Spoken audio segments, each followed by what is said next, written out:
ゲップが出ませんね。ゲップの真似します。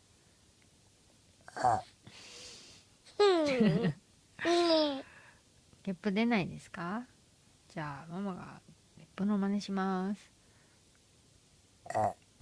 おなら出てるけど。はい、ゲップの真似します。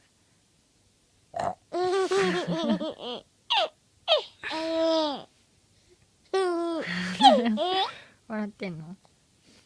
ゲップ出ない人にはゲップの真似をします。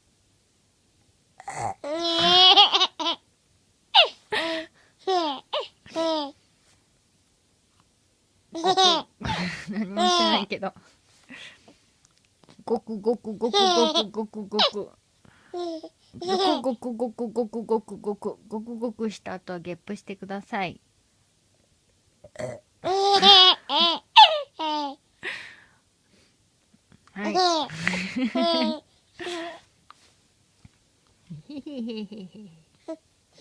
い。は